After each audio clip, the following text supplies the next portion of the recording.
Some of the information is based upon research derived from the information that I saw. For instance, in the documents that I saw, it was stated that President Eisenhower had commissioned a group called the Jason Scholars, which was stated to have been a secret society of scholars,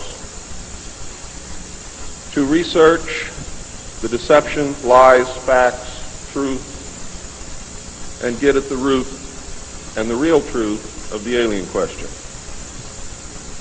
It also stated that there was a group of 12 men formed by NSC Memo 5410, and that the study group was formed by NSC Memo 5411, and that there was another NSC memo issued to cover the actions of these men and explain the reasons why such prominent men were meeting on a regular basis, and that NSC memo was 5412/1 and 5412/2.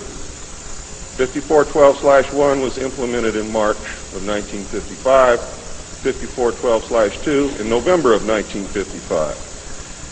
Anyone who knows how correspondence, executive orders, and executive memos are written knows that you do not write a memo 5412 in March and then in November tack a second part onto it. The memo was originally really written in 1954.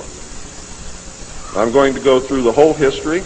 I'm going to have to leave a few things out simply because it's going to be impossible to cover everything in the hour and a half that I have. Before I begin, I would like to read two quotes to you. The first is attributed to Mr. Alistair Cook, who said, quote, "I'll be astounded if this planet is still going 50 years from now. I don't think we will reach 2000. It would be miraculous," unquote. Winston Churchill said, and I quote, "We seem to be moving, drifting, steadily against our will, against the will of every race and every people and every class, towards some hideous catastrophe. Everyone wishes to stop it, but they do not know how." What do you think he was referring to? Ronald Reagan stated on October 18, 1983, in a meeting with Thomas Dine, who is the executive director of the American Israel Public Affairs Committee. And I quote Ronald Reagan, "You know, I turn back to your ancient prophets in the Old Testament and the signs foretelling Armageddon. And I find myself wondering if we're the generation that is going to see that come about. I don't know if you've noted any of those prophecies lately, but believe me, they certainly describe the times we're going through." Now, ladies and gentlemen, during this talk that I'm going to give you, I'm going to explain to you the history of this phenomenon, who the secret government really is, and I will name them by name, beginning group, the study group. I will tell you who they are today. I'm going to tell you what this is all about. I'm going to tell you who's selling drugs to your children, and I'm going to tell you why the United States government is afraid for you to find out what the truth is regarding UFOs.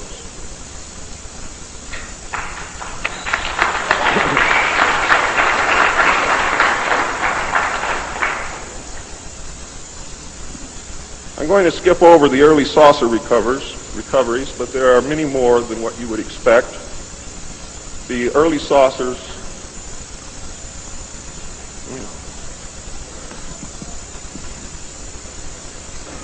Is this any better? There were many more saucer crashes and downed craft than what you have realized. There were many more alien bodies recovered, and there were more live aliens recovered than what you are aware of. But that's not important. The important thing is that they occurred, not how many and not where. The important thing is that they occurred. And those of you who want to argue over how many and where and how many bodies are wasting the time of everyone else, because that's not important. What's important is that they occurred. And there are two crashes that are so important that the government will go to any lengths to prevent you from finding out, and those are two crashes which occurred near the city of Aztec, New Mexico. Why? Because both of those crashed craft contained human body parts, and they are deathly afraid of a national panic.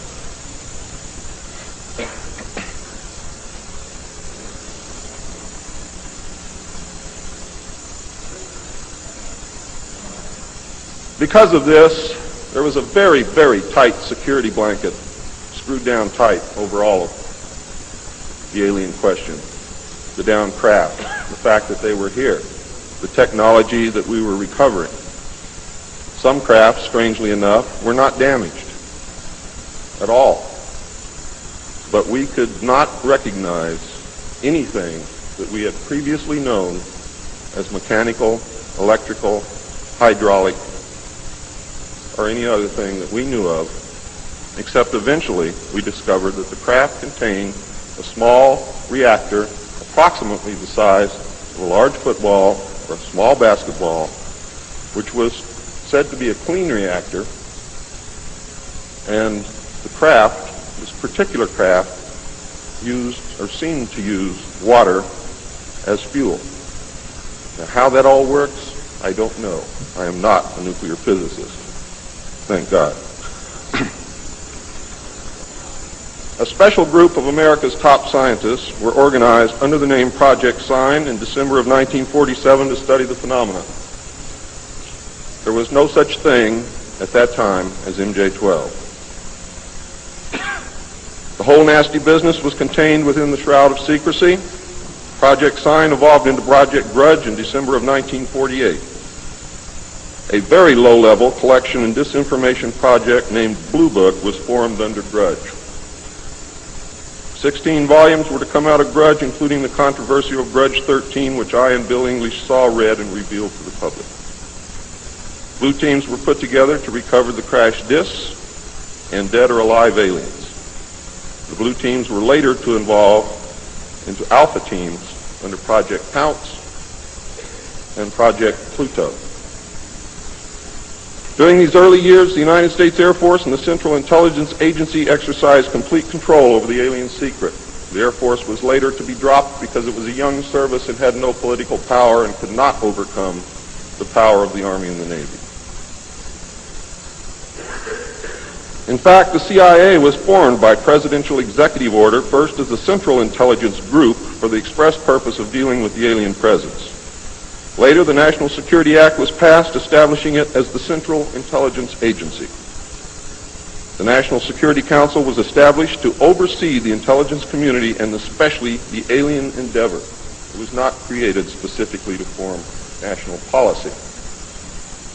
In fact, you can say that the National Security Council was the forerunner of MJ-12, and there was another group between MJ-12 and the National Security Council, which is to come later. A series of National Security Council memos and executive orders removed the CIA from the sole task of gathering foreign intelligence and slowly but thoroughly legalized direct action in the form of covert activities at home and abroad. On December 9, 1947, Truman approved issuance of NSC-4, entitled Coordination of Foreign Intelligence Information Measures, at the urging of Secretaries Marshall, Forrestal, Patterson, and the Director of the State Department's Policy Planning Staff, Kennan, who, by the way, were all members of the Council on Foreign Relations. The Foreign and Military Intelligence Book 1, final report of the Select Committee to study governmental operations with respect to intelligence activities, United States Senate, 94th Congress, second session, report number 94-755, April 26, 1976, page 49 states, this directive empowered the Secretary of State to coordinate overseas information activities designed to counter communism. A top-secret annex to NSC-4, which was NSC-4 Alpha, or 4A, for those of you who are confused by military terms, instructed the Director of Central Intelligence to undertake covert psychological activities in pursuit of the aims set forth in NSC-4, and secretly was to run a psychological operation against the American public to hide the presence of UFOs. and aliens. The initial authority given the CIA for covert operations under NSC 4A did not establish formal procedures for either coordinating or approving these operations. How many of you understand what I just said to you? Not too many. Let me explain it. What this means, the initial authority given the CIA for covert operations under NSC 4 Alpha did not establish formal procedures for either coordinating or approving these operations. That means they had to answer to no one. It means go do what you got to do. Don't bring any dirt back here because we don't want to see it. Just get the job done. Don't ask anybody. Don't report to anybody. That's exactly what it means. It simply directed the DCI, which is the Director of Central Intelligence, to undertake covert actions and to ensure, through liaison with state and defense, that the resulting operations were consistent with American policy. The only guideline was that it was consistent with American policy. Later, NSC 10-1 and NSC 10-2 were to supersede NSC 4 and NSC 4A, and NSC 10-1 was to establish the Office of Policy Coordination, or the OPC, was chartered to carry out an expanded program of covert activities. It was directly responsible for the alien task projects, and it was the direct forerunner of MJ-12. NSC 10-1 and 10-2 validated illegal and extra-legal practices and procedures as being agreeable to the national security leadership. The reaction, of course, was very swift. In the eyes of the intelligence community, no holes were barred. Under NSC 10-1, an executive coordination group was established to review but not approve covert project proposals. Why? Because if you've ever read or known anything about President Truman, he was a mean little guy, and he didn't believe in trusting everybody else to do the right thing, and he kept the power solidly in his hands. He did not give it to anyone.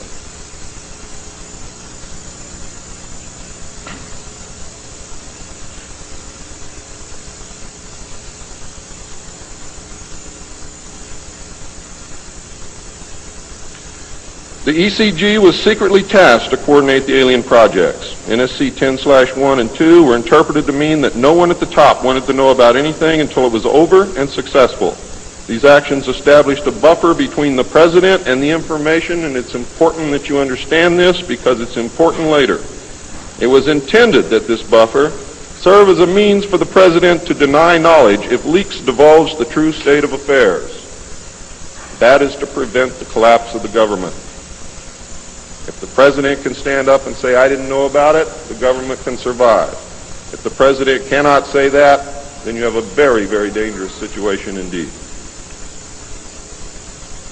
The buffer was used in later years for the purpose of effectively isolating succeeding presidents from any knowledge of the alien presence other than what the secret government and the intelligence community wanted them to know. NSC 10-2 established a study panel which met secretly and was made up of the scientific minds of the day and may very well have included some of those names which are on the fraudulent document known as Majestic 12 or the Eisenhower briefing document, which is in reality a contingency plan to lead you right through the Rose Garden.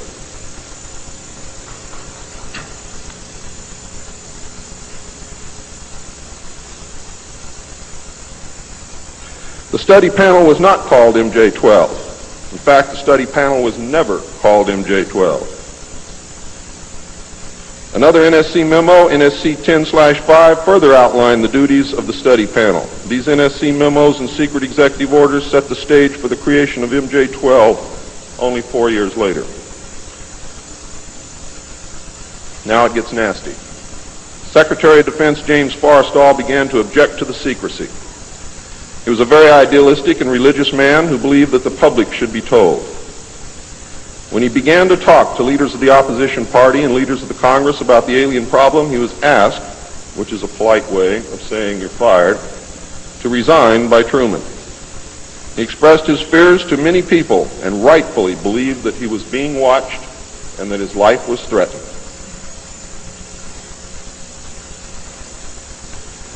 This was interpreted by those who were ignorant of the facts as paranoia, because most people had no knowledge of what was really going on.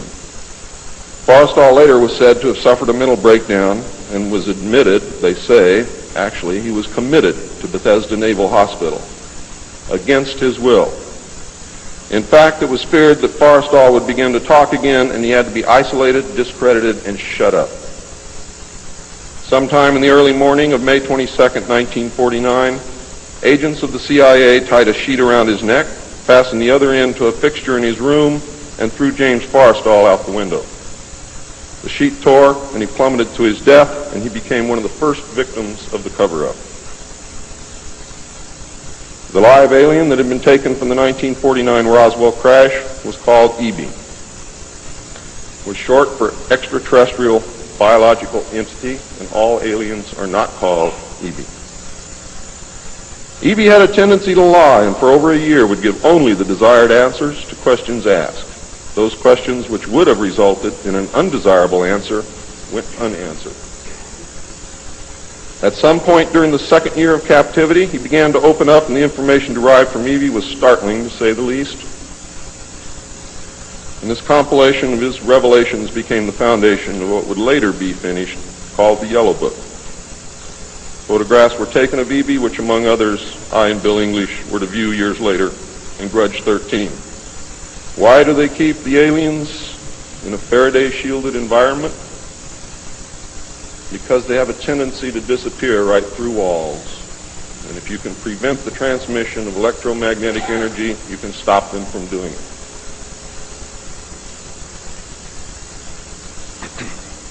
In late 1951, EB became ill. Medical personnel had been unable to determine the cause of EB's illness and had no background from which to draw. EB's system was chlorophyll-based, and he processed food into energy much the same as plants. Waste material was excreted almost exactly the same as plants. It was decided that an expert in botany was called for. A botanist, Dr. Guillermo Mendoza, was brought in to try and help him recover. Those of you who have been looking for him on medical lists will not find him there. He was a PhD in botany. Dr. Mendoza worked to save EB until mid-1952 when EB died. Dr. Mendoza eventually, according to the information that I read, became the expert on at least this type alien biology. In a futile attempt to save EB and to try and gain favor with this technological superior alien race, the United States began broadcasting a call for help early in 1952 into the vast regions of space. If you know they're better than you, and if you know they can lick you, you better try and be friends with them, and that's what this effort was all about. The call went unanswered, but the project continued as an effort of good faith. President Truman created the super-secret National Security Agency by secret executive order on November 4th, 1952, and until recent years, there wasn't 1 in 50,000 people in the United States who even knew it existed. Its primary purpose was to decipher the alien communications and language and establish a dialogue with the aliens. This most urgent task was a continuation of the earlier effort and was codenamed Sigma. The secondary purpose of the NSA was to monitor all communications and emissions from any and all devices worldwide for the purpose of gathering intelligence, both human and alien, and to contain the secret of the alien presence. Project Sigma, ladies and gentlemen, was extremely successful. The NSA also maintains communications with the Luna base and other secret space programs. By executive order, the NSA is exempt from all laws which do not specifically name the NSA in the text of the law as being subject to that law. How many of you know what that means? That means we have a completely lawless organization running around the country doing whatever they want to do, answering to no one, and under no law which does not name the National Security Agency in the text of that law as specifically being subject to that law by executive order of the President of the United States. That means that if the agency is not spelled out in the text of any and every law passed by the Congress, it is not subject to that or those laws. The NSA now performs many other duties and in fact is the premier agency within the intelligence community. Today, the NSA receives 75% of the monies allotted to the intelligence community.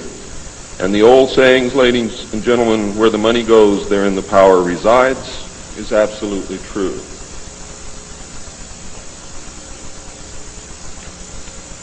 The DCI today is mainly a figurehead. He is in charge of the CIA. The CIA does have many functions which are useful to this country and some which are deadly to us. The DCI, of course, is in charge of that agency. But he is not, as everyone thinks, the head of the intelligence community. That position really and truthfully lies with the director of the National Security Agency. The primary task of the NSA is still alien communications, but now includes other alien projects as well. President Truman had been keeping our allies, including the Soviet Union, informed of the developing alien problem since the Roswell recovery. This had been done in case the aliens turned out to be a threat to the human race and thus the world. Plans were formulated to defend the Earth in case of invasion. These were international plans, which included most of the countries of the world. Great difficulty, however, was encountered in maintaining international secrecy. It was decided that an outside group was necessary to coordinate and control international efforts in order to hide the secret from the normal scrutiny of governments by the press. The result was the formation of a secret society which became known as the Bilderbergers. The headquarters of this group is in Geneva, Switzerland. The Bilderbergers evolved into a secret world government that now controls everything. The United Nations was then, and is now, an international joke.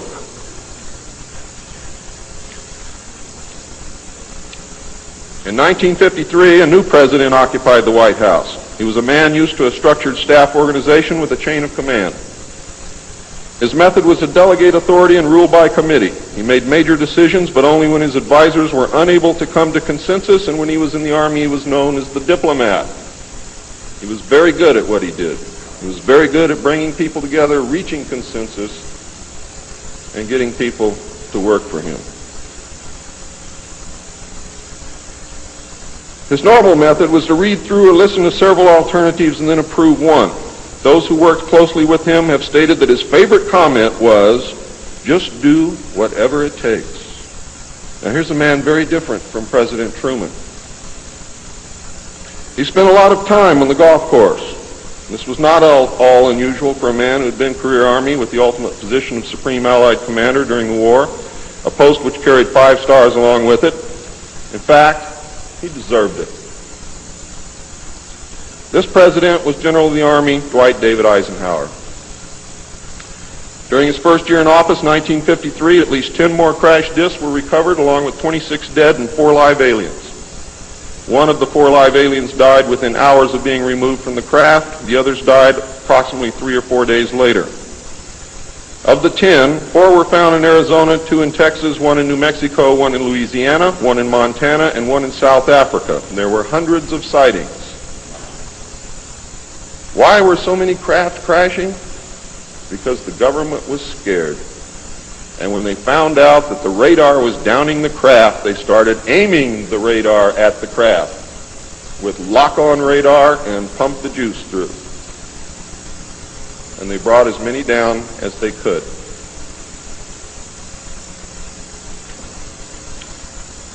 Eisenhower knew that he had to wrestle and beat the alien problem. He knew that he could not do it by revealing the secret to the Congress, because, in fact, isn't that the same as telling the public? Early in 1953, the new president turned to his friend and fellow member of the Council on Foreign Relations, Nelson Rockefeller, for help with the alien problem. Eisenhower and Rockefeller began planning the secret structure of alien task supervision, which was to become a reality within 1 year. The idea for MJ-12 was thus born. It was Nelson's uncle Winthrop Aldrich who had been crucial in convincing Eisenhower to even run for president. The whole Rockefeller family, and with them the Rockefeller Empire, had solidly backed Eisenhower. Asking Rockefeller for help with the alien problem was to be the biggest mistake Eisenhower ever made for the future of the United States and most probably all of humanity, as you will soon see. What he literally did with this act, ladies and gentlemen, is abdicate the presidency to a secret group. Within 1 week of Eisenhower's election, he had appointed Nelson Rockefeller chairman of a presidential advisory committee on government organization. Rockefeller was responsible for planning the reorganization of the government. New Deal programs went into one single cabinet position called the Department of Health, Education, and Welfare. When the Congress approved the new cabinet position in April of 1953, Nelson was named to the post of Undersecretary to Ovida Culp Hobby. In 1953, also, astronomers discovered large objects in space which were moving toward the Earth, and it was first believed that they were asteroids. However, if you know much about astronomy, you know that you can predict or project backward orbital paths of bodies in space and determine where they come from, what they're doing, where they're going, and what their orbital path really is. Well, this failed to pan out, and the evidence proved that the objects could only be spaceships intelligently guided. Project Sigma intercepted alien communications, and when the objects reached the Earth, they took up a very high orbit around the equator. There were several huge ships, and their actual intent was unknown. Project Sigma and a new Project Plato, through radio communications using the computer binary language, which the aliens understand very well, they're very mathematical minded, was able to arrange a landing that eventually resulted in face-to-face contact with alien beings from another planet. Project Plato was tasked with establishing diplomatic relations with this race of space aliens. But in the meantime, something else happened. In the meantime, a race of human-looking aliens contacted the United States government. Where this happened, I do not know. I wish that I did. This alien group warned us against the aliens that were orbiting the equator and offered to help us with our spiritual development. They demanded that we dismantle and destroy our nuclear weapons as the major condition. They refused to exchange technology, citing that we were spiritually unable to handle the technology which we then possessed, and has not that been true throughout our history? They believed that we would use any new technology to destroy each other, as we always have. This race stated that we were on a path of self-destruction, and we must stop killing each other, stop polluting the earth, stop raping the earth's natural resources, and learn to live in harmony with each other and with nature. These terms were met with extreme suspicion, especially the major condition of nuclear armament, disarmament, and I have to say that I could not blame them in the face of so many uncertainties and so many alien surprises staring them directly in the face. It was believed that meeting that condition would leave us helpless in the face of an obvious alien threat. We also had nothing in history to help with the decision. Nuclear disarmament was not considered to be within the best interests of the United States, and the overtures were rejected.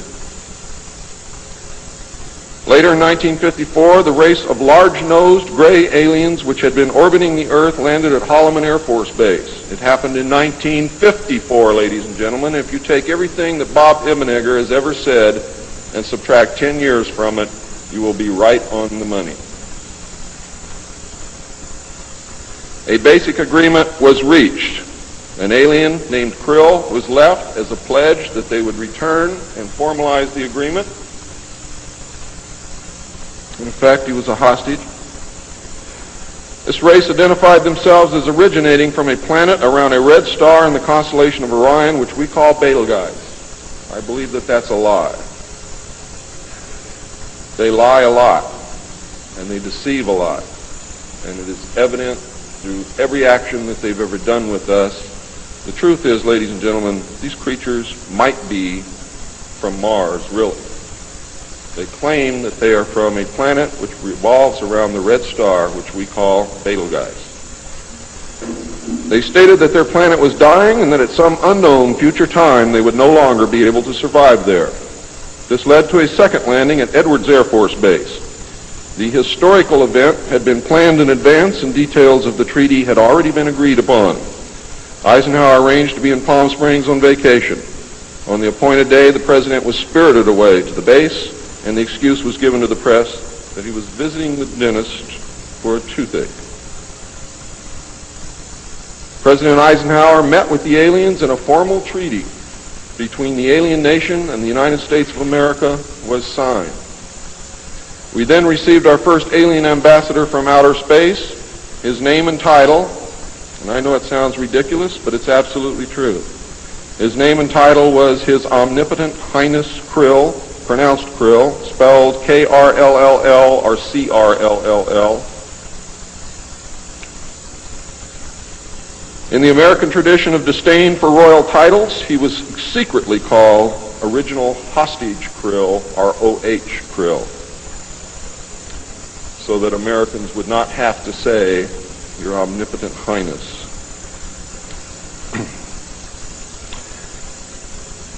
You should know that the alien flag is known as the trilateral insignia. It looks like a TP with two circles on either side of the V and one pole running straight down the middle. It is displayed on their craft and worn on their chest on their uniforms. Both of these landings in the second meeting were filmed, and the film exists today.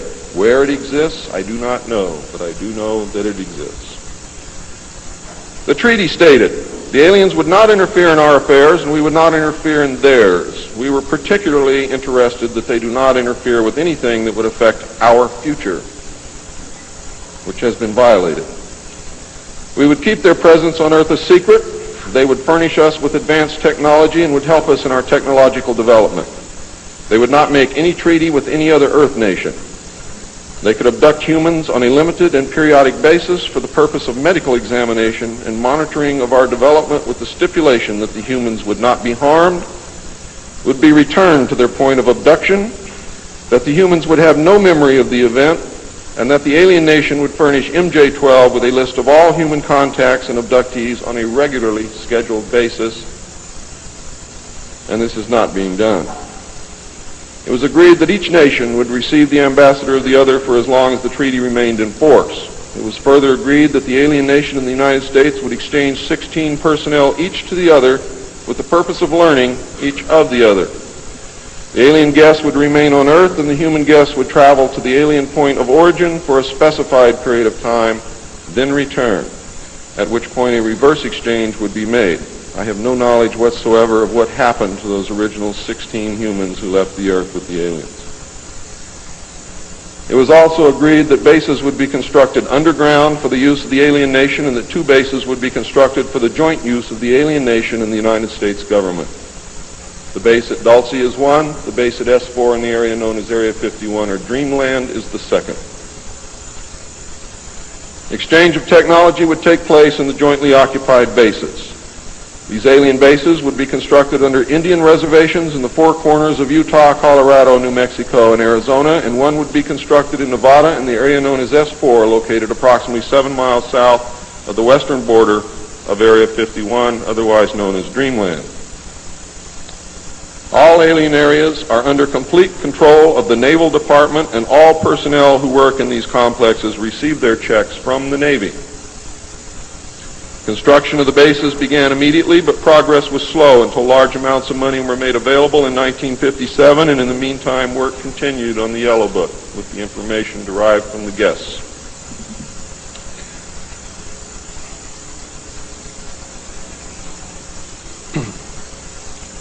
I would like to say at this time that the movie that most of you may have seen, how many of you saw Close Encounters of the Third Kind? That movie was absolutely true. Those events did take place. Not exactly as you saw them, not in the place where you saw them take place, but there was a landing, there was an agreement, There was conversation. There was an exchange of personnel made. I would like to say now also that J. Allen Hynek was the technical director on that movie, and he was also the co-author of Grudge 13, which I read between the years 1970 and 1973, along with another man named Lieutenant Colonel Friend. As you learned last night, it's the real nice guys that get you. Right, Phil?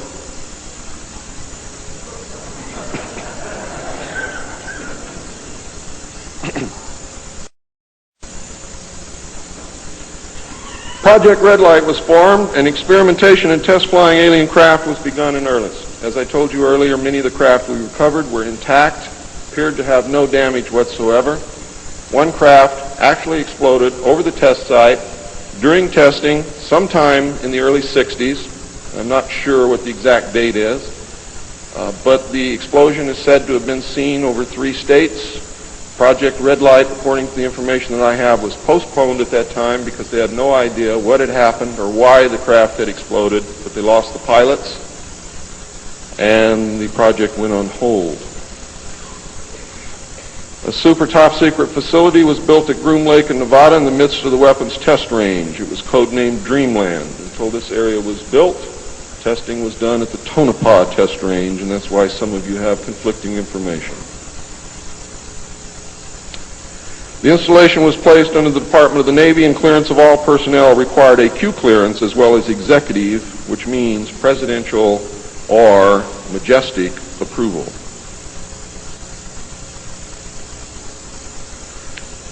This is ironic due to the fact that the President of the United States does not have clearance to visit the site. How many of you did not know that? The President of the United States cannot enter Area 51. There are very many other areas which he cannot enter also. The alien base and exchange of technology actually took place in an area known as S4. Area S4 was codenamed the Dark Side of the Moon. The Army was tasked to form a super-secret organization to furnish security for all alien task projects. This organization became the National Reconnaissance Organization based at Fort Carson, Colorado. The specific teams trained to secure the projects were called Delta. A second project, codenamed Snowbird, was promulgated to explain away any sightings of the red light craft as being Air Force experiments. The Snowbird craft were manufactured using conventional technology and were flown for the press on several occasions, and those of you who are my age or older will remember, as children or young adults, going to the movie and seeing in the movie-tone newsreel the Avro car and other strange-looking saucer craft that were developed by the United States and the Canadian Armed Forces as a part of Project Snowbird. Project Snowbird was also used to debunk legitimate public sightings of alien craft, also called UFOs. Project Snowbird was very successful, and reports from the public declined steadily until recent years. But not just due to Project Snowbird. There was an intense ridicule, denial, and debunking campaign going on since the beginning. People stopped reporting what they saw. A multi-million-dollar secret fund was organized and kept by the military office of the White House. This fund was used to build over 75 deep underground facilities. Presidents who asked were told the fund was used to build deep underground shelters for the president in case of war. Only a few were built for the president. Millions of dollars were funneled through this office to MJ-12 and then out to the contractors, and was used to build top-secret alien bases as well as top-secret dumb or deep underground military bases. I think dumb is very appropriate. And the facilities promulgated by Alternative 2 throughout the nation. President Johnson used this fund to build a movie theater and pave the road on his ranch, and I believe he also used it to fix his shower. He had no idea of its true purpose, but he felt that because it was military money, it was his money. The secret White House Underground Construction Fund was set up in 1957 by President Eisenhower. And you can forget Truman because Eisenhower has done everything that's been done to us, not intentionally, not to hurt us, in the beginning to protect us. The funding was obtained from Congress under the guise of construction and maintenance of secret sites where the president could be taken in case of military attacks, called presidential emergency sites. The sites are literally holes in the ground deep enough to withstand a nuclear blast and are outfitted with state-of-the-art communications equipment. To date, there are more than 75 sites spread around the country that I can account for, which were built using money from this fund. The Atomic Energy Commission has built at least an additional 22 underground sites, again, that I can account for. The location and everything to do with these sites were and are considered and treated as top secret. The money was and is in control of the military office of the White House and was and is laundered through a circuitous web that even the most knowledgeable spy or accountant cannot follow. As of 1980, only a few at the beginning and end of this web knew what the money was for. At the beginning were Representative George Mahan of Texas, the chairman of the House Appropriations Committee and of its Defense Subcommittee, and Representative Robert Sykes of Florida, chairman of the House Appropriations Military Construction Subcommittee. Today, it was rumored that House Speaker Jim Wright controlled the money in Congress and that a power struggle was underway to remove him. We all know what happened there, but I could not substantiate by any source the fact that he was in charge of the money. It is a rumor. At the end of the line were the President, MJ-12, the Director of the Military Office, and a commander at the Washington Navy Shipyard. The money was authorized by the Appropriations Committee, who allocated it to the Department of Defense as a top-secret item in the Army construction program. The Army, however, ladies and gentlemen, could not spend it, and, in fact, did not even know what it was for. Authorization to spend the money was in reality given to the Navy. You'll find out why the Navy has control of all this a little bit later. It'll become clear to you. The money was channeled to the Chesapeake Division of the Navy Engineers, who did not know what it was for either. Not even the commanding officer, who was an admiral, knew what the fund was to be used for. Only one man, a Navy commander, who was assigned to the Chesapeake Division, but in reality was responsible only to the military office of the White House, knew of the actual purpose, amount, and ultimate destination of the top-secret fund. The total secrecy surrounding the fund that meant that almost every trace of it could be made to disappear by the very few people who controlled it. There has never been, and most probably never will, be an audit of this secret money. Large amounts of this money were transferred from the top secret fund to a location at Palm Beach, Florida that belongs to the Coast Guard called Peanut Island. The island is adjacent to property which was owned by Joseph Kennedy.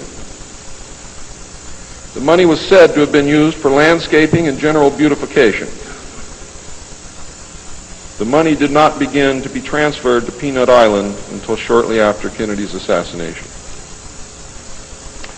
Some time ago, a TV news special on the Kennedy assassination told of a Coast Guard officer transferring money in a briefcase to a Kennedy employee across this property line. It was on television. Could this have been a secret payment to the Kennedy family for the loss of their son, John F. Kennedy? I think it was, but I can't prove it. The payments continued through the year 1967 and then stopped. The total amount transferred is unknown and the actual use of the money is unknown. Meanwhile, back at the ranch, Nelson Rockefeller changed positions again. He had been in sort of a holding position until the time was right, and now the time was right. This time he was to take C.D. Jackson's old position, which had been called the Special Assistant for Psychological Strategy. With Nelson's appointment, the name was changed to the Special Assistant for Cold War Strategy. This position would evolve over the years into the same position Henry Kissinger was ultimately to hold under President Nixon.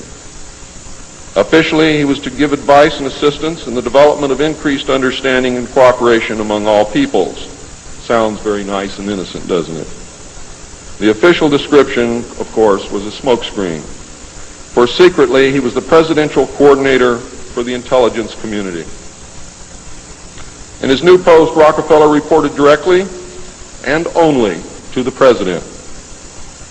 He attended meetings of the Cabinet, the Council on Foreign Economic Policy, and the National Security Council, which was the highest policy-making body in the government. Nelson Rockefeller was also given a second important job as the head of the secret unit called the Planning Coordination Group, which was formed under NSC 5412/1 in March of 1955.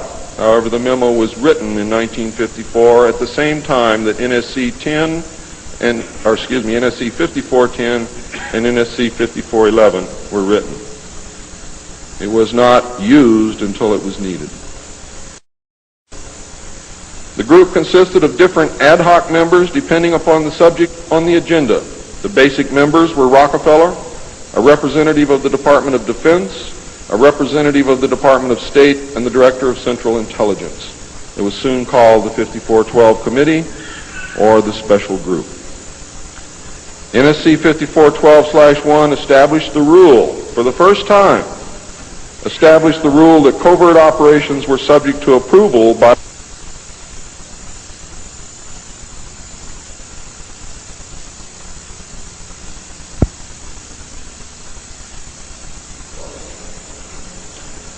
secret executive memorandum. NSC 5410, Eisenhower had preceded NSC 5412/1 in 1954 to establish a permanent committee, not ad hoc, to be known as Majority 12, MJ12, to oversee and conduct all covert activities concerned with the alien question. NSC 5412/1 was created to explain the purpose of these meetings when Congress and the press became curious as to why such important and prominent men were meeting on a regular basis. Majority 12 was made up of Nelson Rockefeller, the Director of Central Intelligence, Allen Welsh Dulles, the Secretary of State, John Foster Dulles, the Secretary of Defense, Charles E. Wilson, the Chairman of the Joint Chiefs of Staff, Admiral Arthur W. Radford, and that's why the Navy got everything, because the first Chairman of the Joint Chiefs of Staff who served on MJ12 was Navy. If it had been an Army general, the Army would have had it. The Director of the Federal Bureau of Investigation, J. Edgar Hoover, and that should answer a lot of questions for you, and 6 men from the Executive Committee of the Council on Foreign Relations known as the Wise Men. These men were all members of a secret society of scholars that called themselves the Jason Society. See you smiling, Bill. Thought I didn't know it, didn't you? Fool you. Are the Jason scholars who recruited their members from the Skull and Bones and the Scroll and Key societies of Harvard and Yale. And that was stated verbatim in Operation Majority. The Wise Men were key members of the Council on Foreign Relations. There were 12 members, including the first 6 from government positions, thus Majority 12. This group was made up over the years of the top officers and directors of the Council on Foreign Relations and later the Trilateral Commission. Gordon Dean, George Bush, and Zbigniew Brzezinski were among them. The most important, however, and influential of the Wise Men who served on MJ12 were John McCloy, Robert Lovett, Averill Harriman, Charles Bolin, George Kennan, and Dean Acheson. Their policies were to last well into the decade of the 70s, and it is significant that President Eisenhower, as well as the first 6 MJ12 members from the government, were also members of the Council on Foreign Relations. Thorough researchers will soon discover that not all of the Wise Men attended Harvard or Yale, and not all of them were chosen for Skull and Bones or Scroll and Key membership during their college years. You will be able to quickly clear up this mystery by obtaining the book The Wise Men by Walter Isaacson and Evan Thomas, Simon & Schuster, New York. And under illustration number 9 in the center of the book, you will find the caption, "Lovett with the Yale unit, above far right and on the beach. His initiation into Skull and Bones came at an airbase near Dunkirk."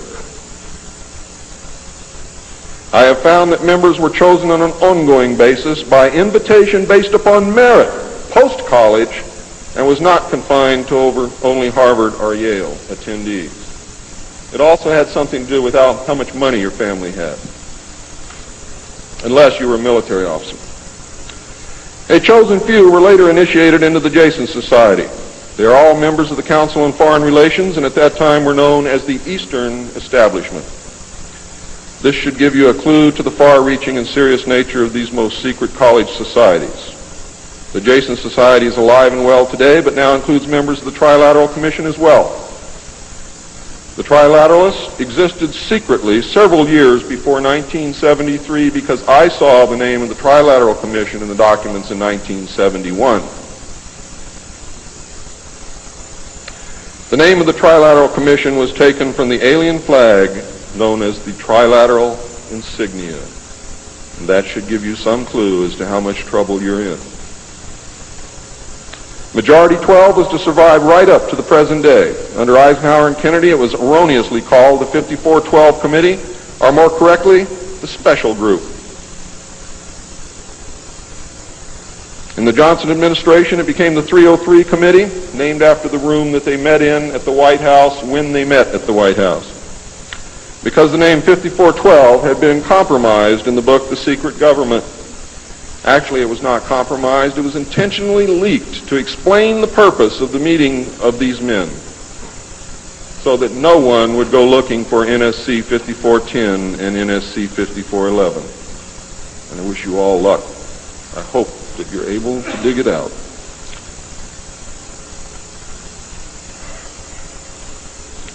Actually, NSC 5412/1 was leaked to the author to hide the existence of NSC 5410. Under Nixon, Ford, and Carter, it was called the 40 Committee, and under Reagan, it became the PI 40 Committee. But over all those years, only the name changed. The positions remained the same. By 1955, it became obvious that the aliens had deceived Eisenhower and had broken the treaty. Mutilated humans, yes, mutilated humans, were being found along with mutilated animals, and yes, mutilated animals, and those of you who doubt that this is taking place should leave your job, should leave your home, should do whatever you have to do, and go look for yourself, because it's important that you know it and that you believe it.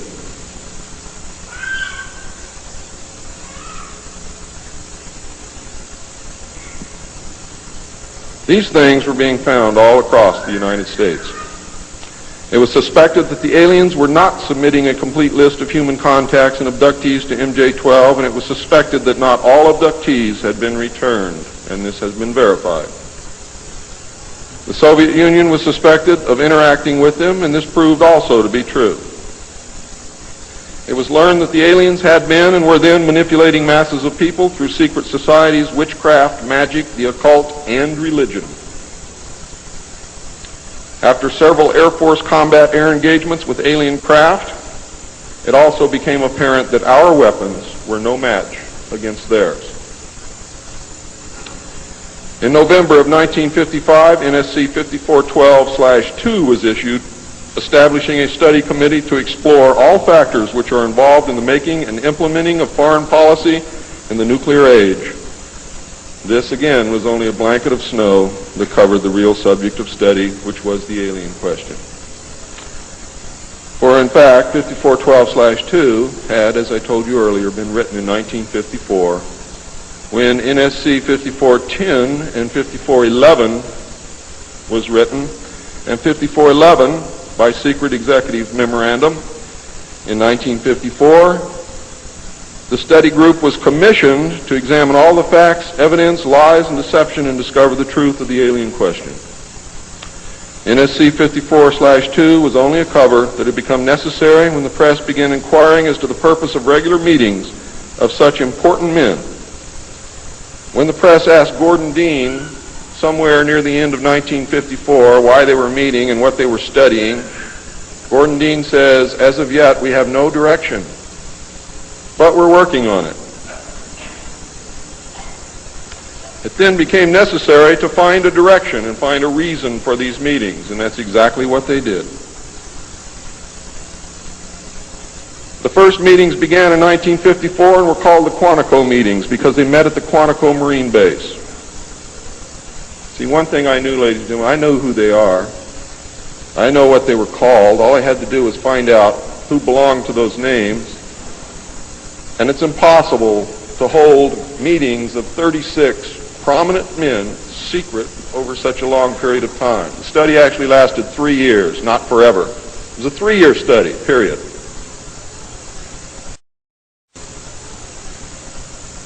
A study group was made up of 35 members of the Council on Foreign Relations secret scholars known as the Jason Society or the Jason Scholars. Dr. Edward Teller was invited to participate. Dr. Zbigniew Brzezinski was the study director for the first 18 months. Dr. Henry Kissinger was chosen as the group study director for the second 18 months, beginning in November of 1955. Nelson Rockefeller was a frequent visitor during the study. I'm going to read you the study group members now. For those of you who know who these people are, you're going to be amazed. Those of you who do not, I advise that you purchase a copy of my text, which will be on sale the minute that I finish my last word.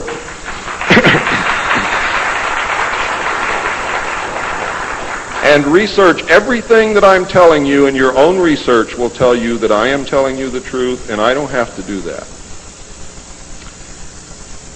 You see, I'm a witness. I'm not a ufologist, and I'm not by profession a researcher.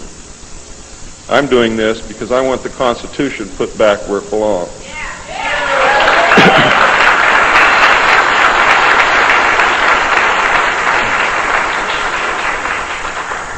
The study group members were Gordon Dean, chairman, one of the most powerful men in the United States at that time. Dr. Zbigniew Brzezinski, study director for the first phase. Dr. Henry Kissinger, study director for the second phase. Dr. Edward Teller represented the scientific community. Major General Richard C. Lindsay, Hanson W. Baldwin, Lloyd V. Berkner, Frank C. Nash, Paul H. Nitze, Charles P. Noyes, Frank Pace Jr., James A. Perkins, Don K. Price, David Rockefeller, Oscar M. Rubhausen, Lieutenant General James M. Gavin, Carl P. Haskins, James T. Hill Jr., Joseph E. Johnson, Mervyn J. Kelly, Frank Altschul, Hamilton Fish Armstrong, Major General James McCormick Jr., Robert R. Bowie, McGeorge Bundy, William A. M. Burden, John C. Campbell, Thomas K. Findletter, George S. Franklin Jr., I. Rabbi, Roswell L. Gilpatrick, N. E. Hallaby, General Walter Bedell Smith, called Beetle, Henry DeWolf Smythe, Shields Warren, Carol L. Wilson, and Arnold Wolfers. Now, these aren't bad guys. They were a study group. And the first MJ-12 was not made up of bad guys. They were made up of concerned Americans. What happened later became bad. The yanking of power away from the president, the formation of a secret government, the sale of drugs to the American people, etc., etc., etc. And I'm going to cover most of those things before I'm finished. It's about time. The second phase meetings were also held at the Marine base at Quantico, Virginia, and the group became known as Quantico II. Nelson Rockefeller built a retreat somewhere in Maryland which could only be reached by air for MJ-12 and the study committee so that they could meet away from public scrutiny. He donated the land, he built the facilities. Say hello for me, Phil.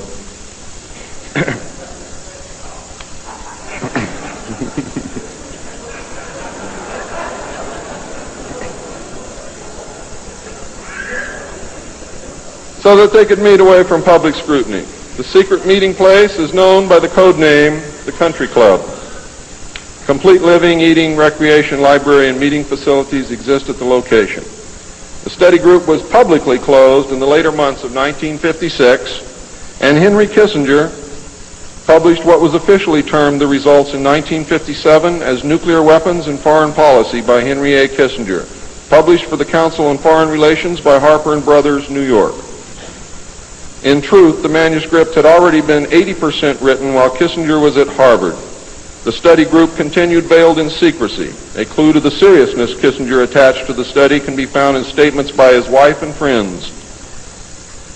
Many of them stated that Henry would leave home early each morning and return late each night without speaking to anyone or responding to anyone.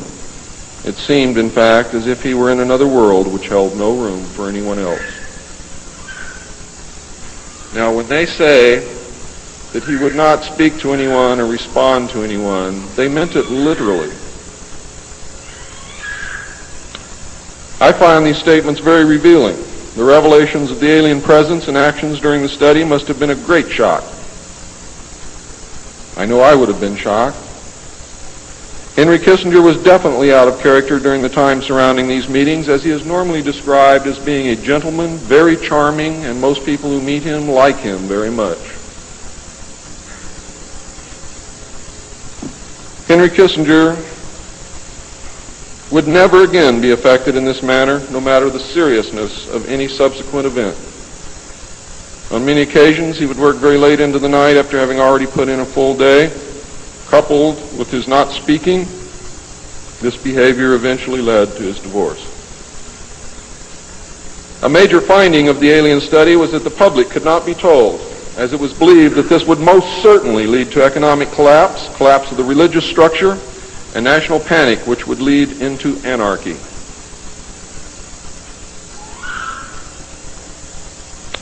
Secrecy thus continued. An offshoot of this finding was that if the public could not be told, then the Congress could not be told. Thus, funding for the projects and research would have to come from outside the government. There are some things beginning to fall into place. Without aliens, you cannot make sense of anything else that's been happening for the 44 years. You put the aliens in the middle of this stuff and you've got all the answers, every one of them. In the meantime, money was to be obtained from the military budget and from CIA confidential non-appropriated funds.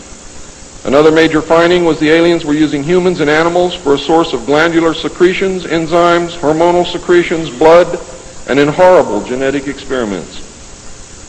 The aliens explained these actions as necessary to their survival. What I'm going to tell you now is very sad if it's true, because I am unable to weed through the lies and deception and really find the truth. All I know is what they told us.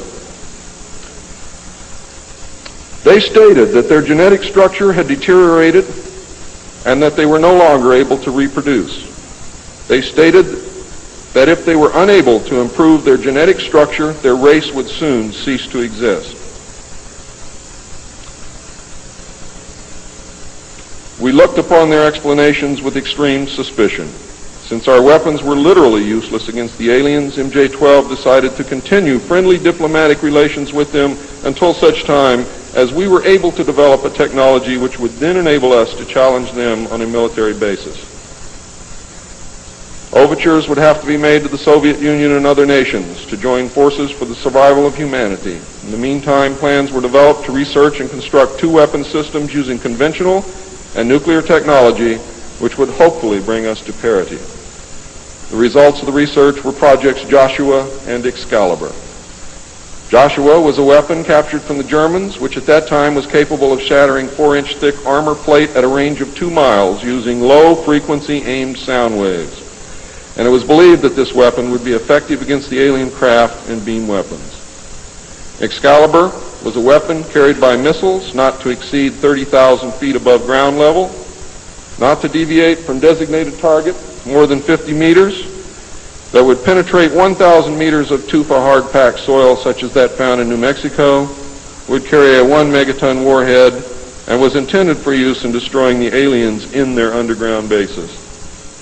Joshua was developed successfully but never used to my knowledge. Excalibur was not pushed until recent years, and now there is an unprecedented effort to develop this weapon. The people who are working on these weapons tell us that they have never been pushed so hard in their history working on any project than they are being pushed to develop Project Excalibur.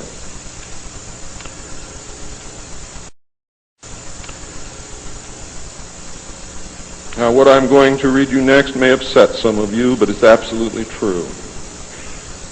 The events at Fatima in the early part of the century were scrutinized. On suspicion that it was alien manipulation, an intelligence operation was put into motion to penetrate the secrecy surrounding the event.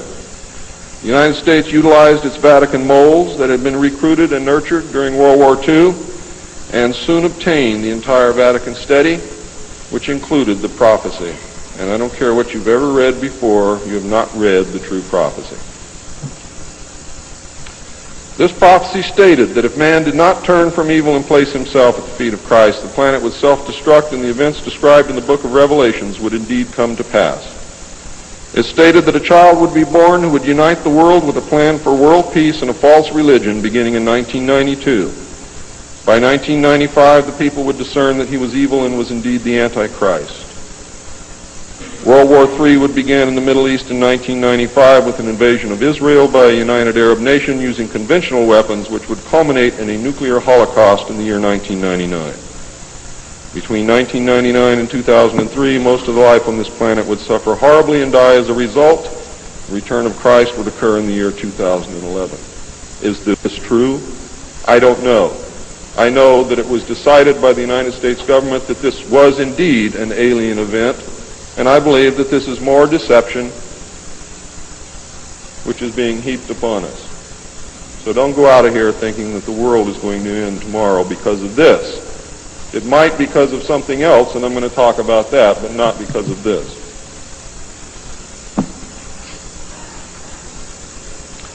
When the aliens were confronted with this finding, they confirmed that it was true.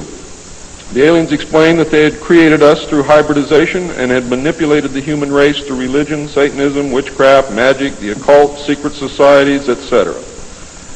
They further explained that they were capable of time travel and the events would indeed come to pass. Later exploitation of alien technology by the United States and the Soviet Union utilizing time travel confirmed that indeed something bad was going to happen. The aliens showed a hologram which they claimed was the actual crucifixion of Christ, which the government filmed. We did not know whether to believe them or not. Were they using our genuine religions to manipulate us? Or were they indeed the source of our religions with which they had been manipulating us all along? Or was this the beginning scenario of the genuine end times and the return of Christ which had been predicted in the Bible? No one knew the answer. And I don't know the answer either.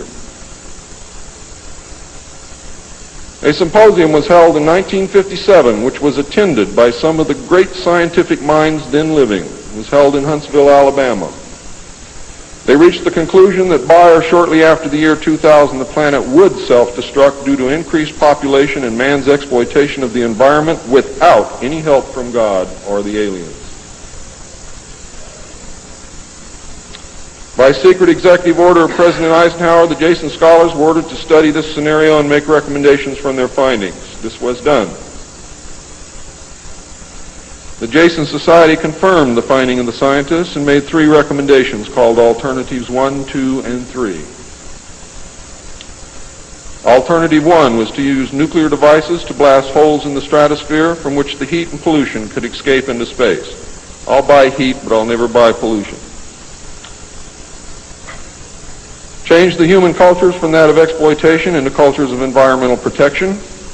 Of the 3, this was decided to be the least likely to succeed due to the inherent nature of man and the additional damage the nuclear explosions would themselves create. Alternative 2 was to build a vast network of underground cities and tunnels in which a select representation of all cultures and occupations would survive and carry on the human race. The rest of humanity would be left to fend for themselves on the surface of the planet.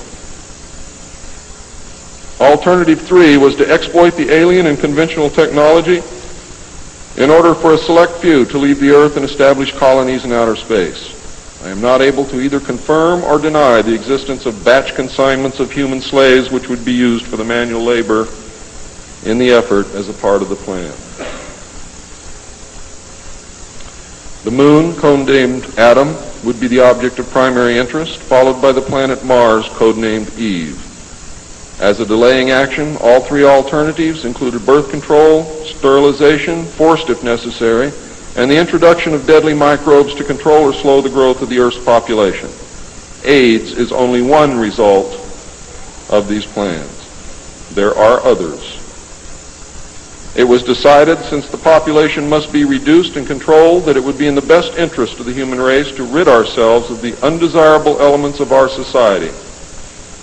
The joint U.S. and Soviet leadership dismissed Alternative 1 but ordered work to begin on Alternative 2 and 3 virtually at the same time. Those of you in the state of Washington who report hearing machinery underground are probably correct. In 1959, the RAND Corporation hosted a deep underground construction symposium. I have a copy of this symposium report, which I'm not supposed to have. Nevertheless, I have it, approximately this thick. In the symposium report, machines are pictured and described which could bore a tunnel 45 feet in diameter at the rate of 5 feet per hour in 1959. Just think what they can do now. It also displays pictures of huge tunnels and underground vaults containing what appear to be complex facilities and possibly even cities. It appears that the previous 5 years of all-out underground construction had made very significant progress by that time. The ruling powers decided that one means of funding the alien-connected and other black projects was to corner the illegal drug market.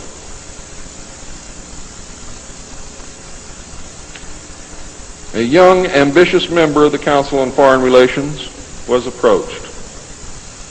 His name is George Bush, who at the time was the president and CEO of Zapata Oil based in Texas. Zapata Oil was experimenting with the new technology of offshore drilling. It was correctly thought that the drugs could be shipped from South America to the offshore platforms by fishing boat, where it would then be taken to shore by the normal transportation used for supplies and personnel. By this method, no customs or law enforcement agency would subject the cargo to search. George Bush agreed to help and organize the operation in conjunction with the CIA. The plan worked better than anyone had thought and has since expanded worldwide, and there are now many other methods of bringing the illegal drugs into the country. But it must always be remembered that George Bush began the sale of drugs to our children.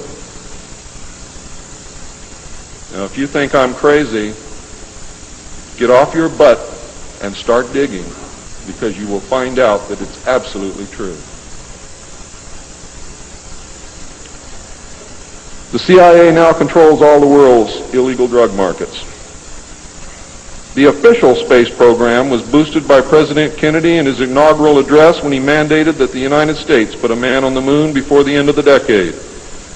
Although innocent in its conception, this mandate enabled those in charge to funnel vast amounts of money into black projects and conceal the real space program from the American people.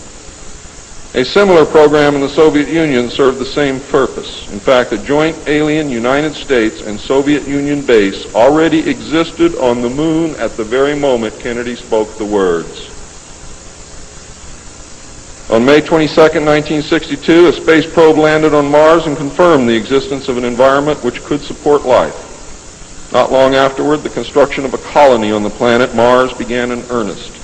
Today, there is a colony which exists on the planet Mars. It is a United States-Russian alien facility.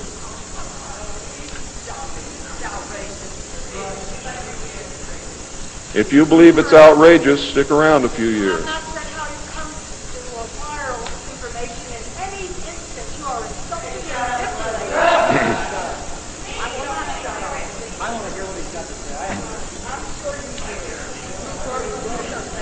This is very disturbing information, and I don't expect anyone to believe it.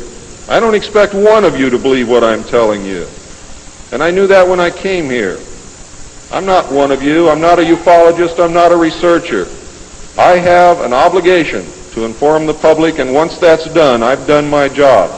From then on, it's up to you, not me.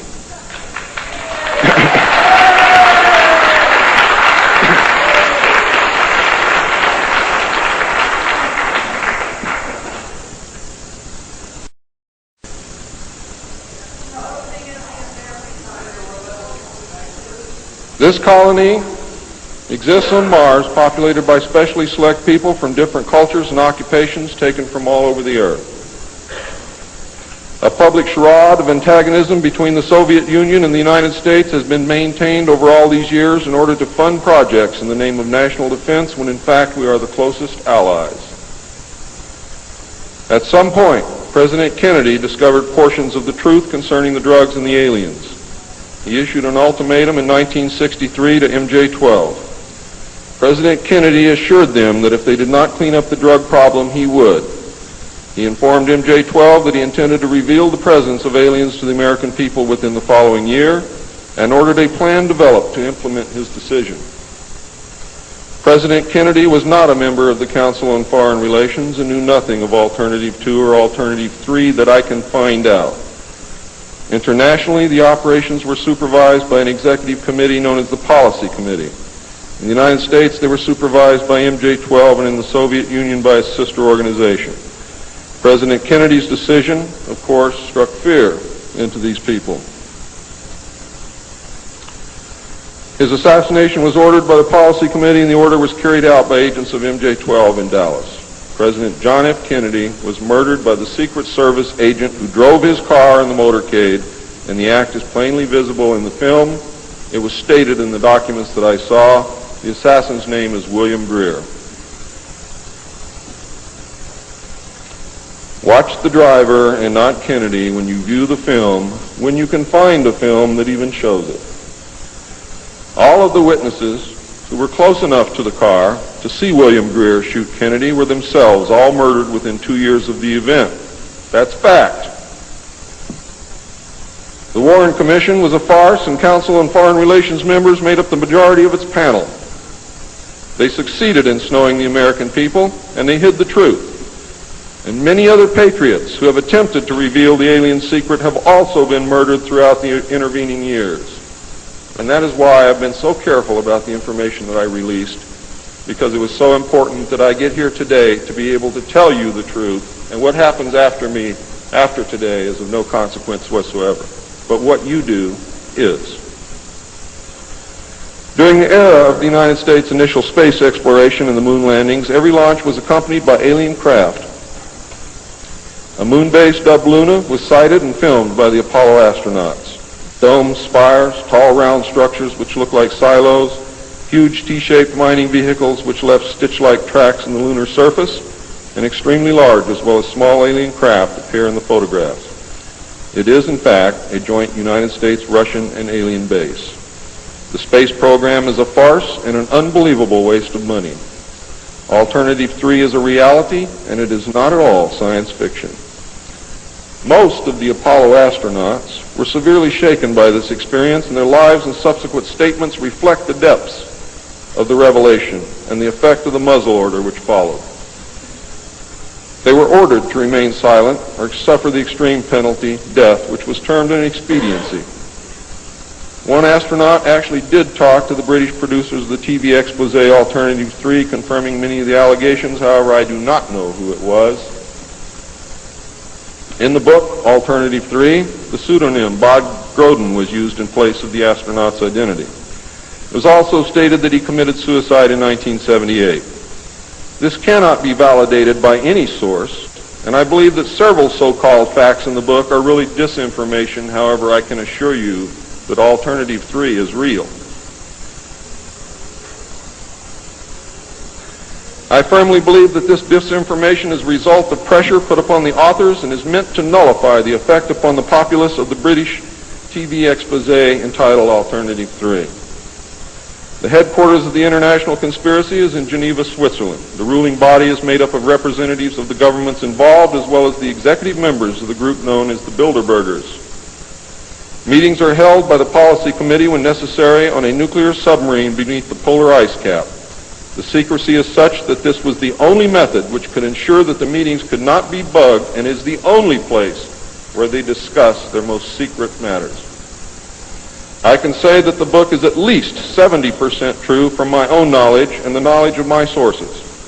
I believe that the disinformation was an attempt to compromise the British TV expose with information which could be proven false, just as the Eisenhower briefing document was released here in the United States under the contingency plan Majestic 12, and which can also be proven false. Since our interaction with the aliens began, we have come into possession of technology beyond our wildest dreams. A craft named Aurora exists at Area 51, which makes regular trips into space. It is a one-stage ship called a TAV, or Trans-Atmospheric Vehicle. And it can take off from the ground using a 7-mile runway, go into high orbit, return on its own power, and land on the same runway.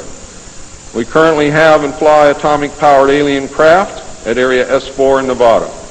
Our pilots have made interplanetary voyages in these craft and have been to the Moon, Mars, and other planets aboard these craft. There is a group of pilots at the base who wear a patch, which has a little alien peeking over the bottom. It has, I think, 3 or 4 letters at the top. I forget what they are, but John Lear knows what they are. There is a picture of Saturn and a picture of Mars in the photograph. And in the background, there are 7 stars, which are strangely shaped just like the stars in the Pleiades group. What that means, I don't know.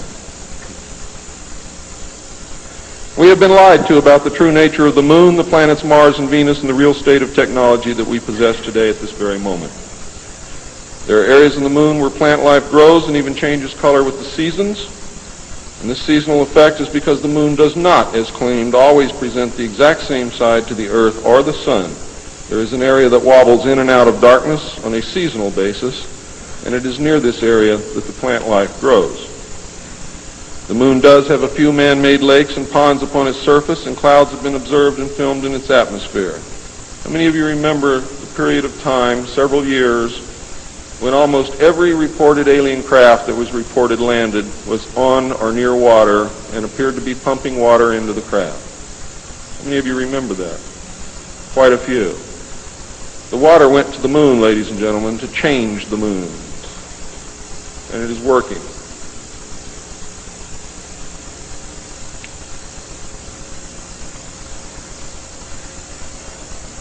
It possesses a gravitational field, and man can walk upon its surface without a spacesuit, breathing from an oxygen bottle after undergoing decompression the same as any deep-sea diver. Ladies and gentlemen, if you can come from 1,200 feet underwater to the surface through decompression, you can go from the surface to 1 atmosphere of vacuum. See, vacuum does not cause a problem for the human body. It's the inert gas that's dissolved in your tissues and in your bones and in the fluids in your body that causes you the problem. If this is decompressed properly, you will have no problem. All you need is a very small amount of oxygen, a very small pressure to breathe. You will suffer no harm, except for one thing, that oxygen becomes toxic after breathing it over a long period of time.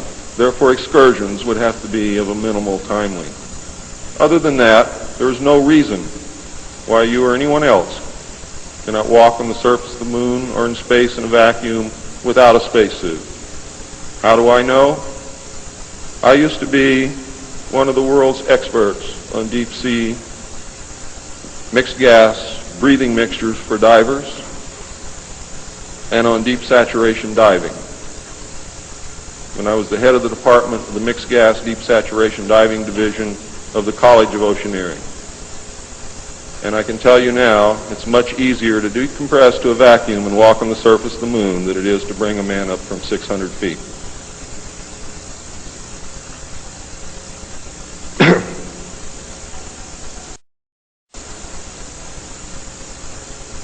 I have seen the photographs, and some of them were actually published in a book called We Discovered Alien Bases on the Moon by Fred Steckling. However, all the photographs are not there, but there are some very good ones. I would advise you to buy the book. I would advise you to look at the photographs, get the NASA number, and send for them. I doubt that you can still get them, but at one time you could. In 1969, a confrontation broke out between the human scientists and the aliens at the Dulce Underground Lab. The aliens took many of our scientists hostage.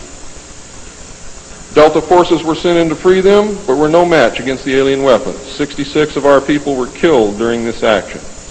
As a result, we withdrew from all joint projects for at least 2 years. A reconciliation eventually took place, and once again we began to interact. As far as I know, today we are interacting with the aliens. Now,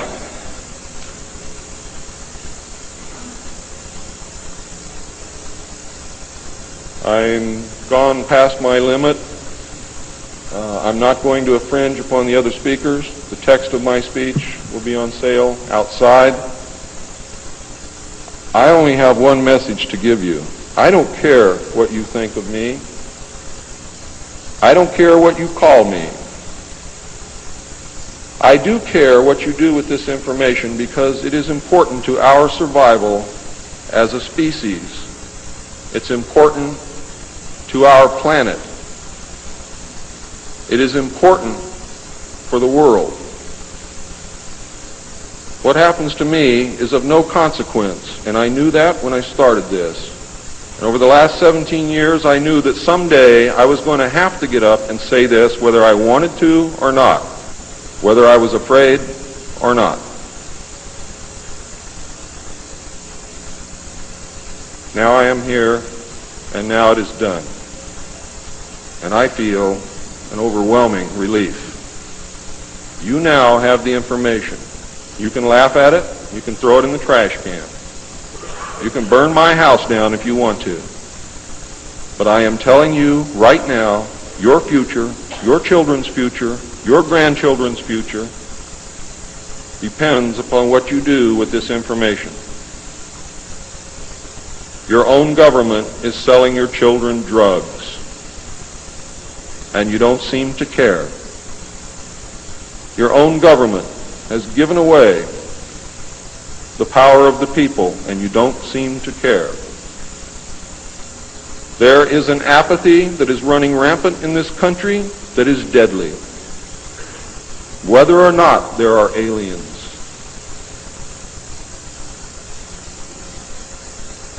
We are truly now, at this moment, a nation of sheep. And ladies and gentlemen, I assure you that sheep are always led to the slaughter. But it does not have to be that way. There is tremendous power in knowledge. There is also tremendous power in secrecy. Take away that secrecy, you make sure that you're informed, and you can change things and stop fighting with each other. Thank you.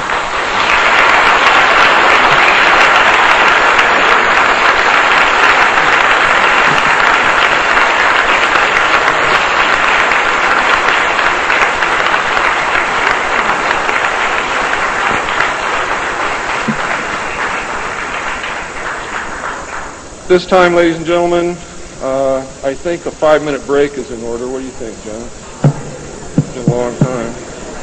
Please keep it to 5 minutes because we really are very limited on time. I'm going to step off the left now.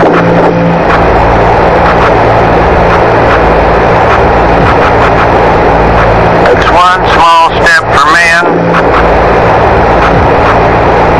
one giant leap.